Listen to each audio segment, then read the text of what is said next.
Kisah Para Rasul 2:32 TB.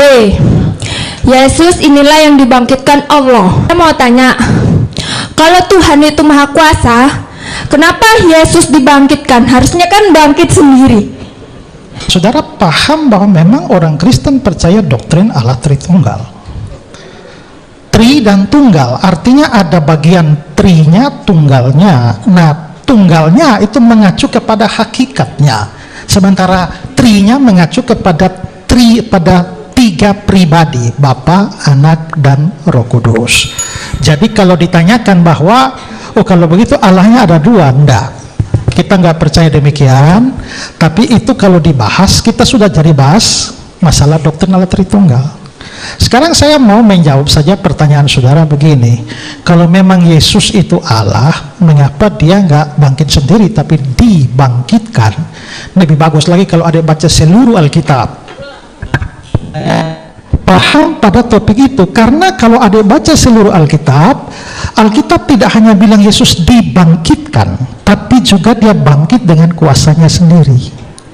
Nah, di Yohanes pasal 2, pada waktu Yesus bicara dengan ini disebut rombak bait Allah ini, ya, dan dalam 3 hari aku mendirikannya kembali. Lalu orang-orang Yahudi bilang, umurmu belum sampai 50 tahun dan engkau mau mereka mengatakan, mereka merasa bahwa dia orang membangun bait Allah ini dan kamu mau bangun dalam 2-3 hari. Nah, tapi Yesus berbicara tidak secara harfiah di sana. Dia bicara dia memaksudkan suatu arti yang kiasan, bahwa yang dia maksudkan dengan bait Allah adalah tubuhnya sendiri. Artinya adalah rombak bait Allah ini dalam 3 hari aku akan membangunnya kembali, bukan orang lain, aku. Ya, jadi ayat yang tadi dikasih itu memang Yesus dibangkitkan ya. Juga banyak ayat yang mengatakan demikian. Tapi coba lihat Yohanes pasal 10. Mulai ayat yang ke-17 ya. 17 18. Menanggapi jawaban pendeta Ezra Soru, karena di sini ada satu masalah serius yang tidak boleh dilewatkan. Pendeta mengatakan kebangkitan Yesus adalah pekerjaan bersama Tritunggal. Pertanyaannya sederhana, itu ayat Alkitab yang mana, atau itu hanya kesimpulan teologis buatan manusia? Karena kalau kita jujur membaca Alkitab, tidak ada satu ayat pun yang mengatakan Allah Tritunggal bersama-sama membangkitkan Yesus. Yang ada justru kalimat-kalimat terpisah. Yesus dibangkitkan oleh Allah. Yesus berkata ia berkuasa mengambil nyawanya. Roh Kudus terlibat. Lalu semua itu disatukan dengan asumsi, oh berarti ini kerja bersama. Itu bukan tafsir teks, itu harmonisasi paksa. Kalau memang satu hakikat dan satu kehendak, kenapa Alkitab tidak konsisten menyebut satu subjek saja? Kenapa kadang Allah, kadang Yesus, kadang Roh Kudus? Lebih parah lagi, ayat Kisah Para Rasul 2 ayat 32 jelas. Yesus inilah yang dibangkitkan Allah, bukan Yesus membangkitkan dirinya, bukan Allah membangkitkan Allah. Kalau Yesus perlu dibangkitkan, itu artinya dia mengalami kematian dan ketidakberdayaan. Dan dalam seluruh konsep ketuhanan yang rasional, Tuhan tidak mati dan Tuhan tidak membutuhkan pertolongan. Pendeta menyebut Yohanes 10, tapi pernyataan aku berkuasa mengambil nyawaku tidak sama dengan bukti bahwa ia benar-benar bangkit sendiri. Itu klaim, sementara narasi kebangkitan tetap menyebut Allah sebagai pelaku utama. Jadi pertanyaan saya jelas, apakah konsep Tritunggal ini benar-benar diajarkan secara eksplisit oleh Yesus? Atau ini upaya belakangan untuk menutup kontradiksi ayat-ayat? Pernah kepikiran gak sih kalau Yesus itu Tuhan? Kenapa ya di Alkitab sering banget disebut kalau dia itu dibangkitkan sama kekuatan lain? Nah, hari ini kita bakal coba bongkar sebuah teka-teki logika yang tersembunyi di balik salah satu kisah paling fundamental dalam sejarah. Semua ini kita bedah dari analisis sebuah sumber teks yang menarik banget. Yuk, kita mulai. Ini dia nih, pertanyaan intinya. Sebuah teka-teki yang munculnya bukan dari luar, tapi justru dari dalam ceritanya sendiri. Sumber teks yang kita bedah ini nunjukin gimana satu pertanyaan sederhana bisa ngebuka sebuah kontradiksi yang, jujur aja, menarik banget buat dianalisis. Mari kita lihat lebih dalam. Yang menarik, Sumber kita nyebutin kalau pertanyaan ini konon diajukan oleh seorang muslim ke seorang pendeta. Ini penting loh, soalnya ini menunjukkan kalau masalahnya bukan soal iman atau kepercayaan, tapi lebih ke soal konsistensi logika yang bisa dilihat sama siapapun yang baca teksnya dengan teliti. Jadi untuk pembahasan kita kali ini, yuk kita coba ikuti pendekatan dari sumbernya. Kita pending dulu perdebatan teologisnya, dan kita fokus hanya pada logika internal dari teks itu sendiri. Apa sih yang sebenarnya tertulis, dan apa implikasi logis dari kalimat-kalimat di dalamnya? Nah, disinilah letak akar masalahnya. Menurut sumber yang kita analisis, Alkitab itu menyajikan dua versi cerita yang berbeda tentang gimana kebangkitan itu terjadi. Dua pernyataan ini, walaupun kelihatannya mirip, sebenarnya menciptakan sebuah ketegangan logika yang fundamental. Coba deh perhatiin baik-baik slide ini. Perbedaannya itu tipis tapi krusial banget.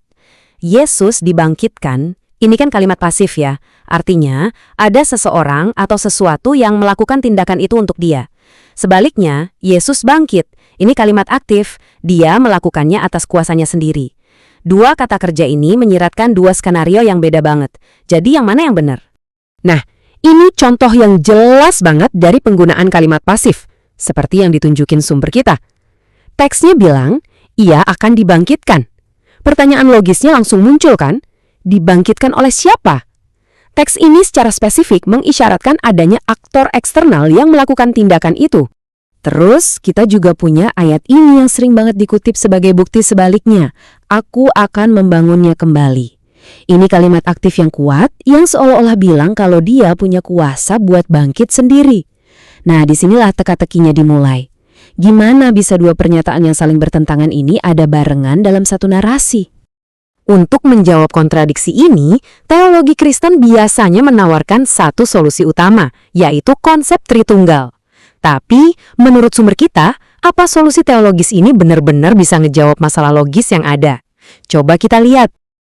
Gampangnya gini, doktrin Tritunggal itu bilang kalau Bapa, Putra alias Yesus, dan Roh Kudus itu adalah satu Tuhan yang sama dalam tiga pribadi. Dengan logika ini, kalau Bapa membangkitkan Putra, yaitu artinya Tuhan membangkitkan dirinya sendiri. Secara teori, ini bisa menjembatani dua pernyataan yang kelihatan berlawanan tadi. Tapi, sumber teks kita ini ngasih kritik yang tajam dari sudut pandang logika. Pertama, mereka nunjukin kalau jawaban ini meminta kita buat nerima sebuah doktrin yang kompleks, yang kata Tritunggalnya sendiri bahkan nggak ada di Alkitab. Plus, doktrin ini baru dirumusin manusia ratusan tahun kemudian. Ini rasanya kayak memindahkan tiang gawang, bukannya menjawab pertanyaan siapa yang membangkitkan secara langsung.